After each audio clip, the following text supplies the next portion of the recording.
So Ukrainians are fighting bravely against an overwhelming Russian invasion force. Have Putin and Trump miscalculated the resolve of Ukraine's inexperienced president? Let's talk about it in today's video.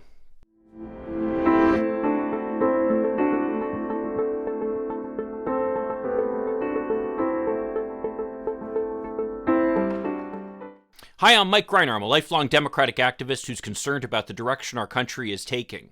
I'm also a lawyer and an academic, and I'm here to help you stand up to the BS of the MAGA crowd. So one of the most surprising developments of the entire Ukraine crisis has been the resolve of both Ukraine's president, Volodymyr Zelenskyy, and again, I don't know if I stated that correctly, and the Ukrainian people. Actually, I guess we shouldn't be terribly surprised about the resolve of the Ukrainian people. They've shown themselves to be brave and a proud people in the past. But Zelenskyy, let's just put it that way, Zelenskyy has surprised quite a few people. You have to remember, Zelenskyy was only elected president in 2019. And before that, he'd never served in political office before. His job before that was working as a comedian. And he basically played the Ukrainian president on a television program. So who would have expected that this actor and comedian would turn out to be such an inspiring leader for the Ukrainian people? I mean, I love the response that Zelenskyy gave when he was offered to be evacuated by the Americans out of Kiev, which is currently under siege. His response? I need ammunition, not a ride. This is a guy who's been pictured out there with the troops, sitting down drinking tea with volunteers and picking up a gun himself to help defend his capital. The speeches he's given, including one where he specifically spoke to the Russian people, making it clear that Ukraine has no quarrel with them, have become the stuff of legend. This is truly an example of someone rising to the moment. And I gotta tell you, I think this is not what Vladimir Putin expected. Frankly, someone else who's risen to the moment, by the way, is Joe Biden, who has basically stepped forward and shown himself to be a great leader of foreign policy, rallying the Western nations to provide a unified front, even though for the Europeans, many of the sanctions that are being imposed are actually going to create a financial hardship on their peoples. That was something else I would say that Vladimir Putin did not expect. I think Putin looked on at what happened in Afghanistan and how the U.S. pulled out from there. And whether you agree with what happened or disagree with what happened, I think Putin took the message to be that the American people were sick of war and were not going to get involved. Well, surprise, surprise, that didn't work out so well for him. Putin also likely expected that the Russian people were going to rally behind him when he went on this invasion. Again, surprise, surprise, didn't work out that way. It seems like Putin has made some pretty serious miscalculations in this invasion. So much for him being a genius, as Donald Trump argues. We have a few interesting data points just to show how little support Putin has for his invasion. For example, we've already heard about the protests that are going on throughout Russia. Their own news reports have indicated that over 2,000 people have been arrested in Moscow alone. And that's likely a tiny percentage of the potentially hundreds of thousands of people who are out protesting against this invasion. What's more, although you don't see a lot of polls coming out of Russia, and the odds are they're pretty biased because people really are afraid to speak out there, and they'd be afraid that those calling would be reporting their answers to the authorities. Despite that, though, there's one poll that was conducted between February 7th and 15th by Savanta Comres. And when the people were asked if it would be justified to use military force to reunite Russia and Ukraine, only 36% of the Russians asked responded favorably. At the same time, 43% were against it. Now again, this is in a country where people historically are afraid to speak out and have good reason to be, considering the oppression and violence that the Putin administration has displayed. What's more is that poll found that 65% of those questioned said they wanted to find a peaceful resolution to this crisis rather than supporting Putin's violent approach to it. So it seems pretty clear that Putin miscalculated the amount of support that he had for this invasion within Russia.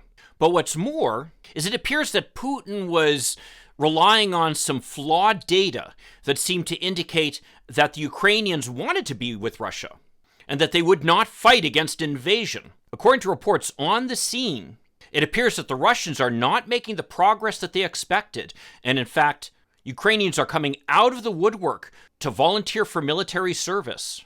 And according to reports, over 3,500 Russian soldiers have been killed in this invasion.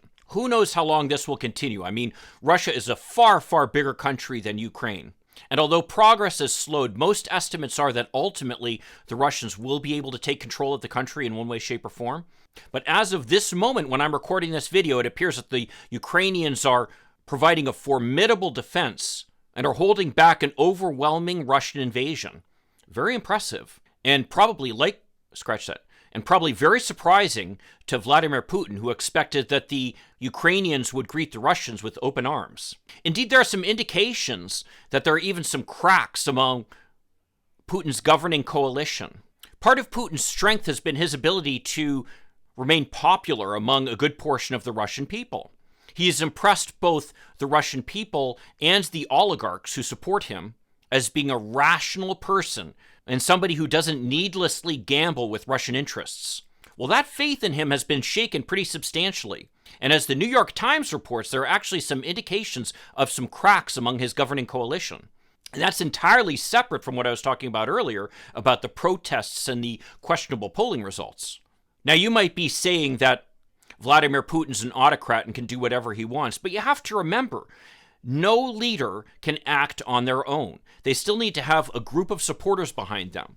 The question is, it might not be a majority of the people. That's the definition of an autocracy, is that you have a minority who are basically governing through a strong person. But that strong person still needs to have the support of some group that is going to essentially act as enforcers for their will. The most common example of that type of support comes from the military, when you'll have a military junta governing. There may be one colonel, like Gaddafi in Libya, or a general, such as in Chile, but ultimately they need to retain the support of the military overall to keep them in power. Putin's a little bit different, though. He's managed to essentially create loyalty among a group of former military and KGB intelligence officers who make up most of his governing coalition, in addition to a group of very wealthy oligarchs, business people who have essentially made a fortune as a result of the corruption of the Putin regime. But yet, if these groups start to feel that Putin is losing his control of the country, then he could actually be facing a serious political problem of his own. You have to remember, most of the time, when autocrats are deposed, they're deposed by their supporters, not by their enemies. Now, Putin has surprised us with his miscalculations. Someone who should not have surprised us with his miscalculations, though, is Donald Trump, who, as usual, has shown himself to be on the side of Vladimir Putin and against the American people. We've all heard about his praise of Putin as a genius, and he doubled down on this at the recent CPAC convention in Orlando.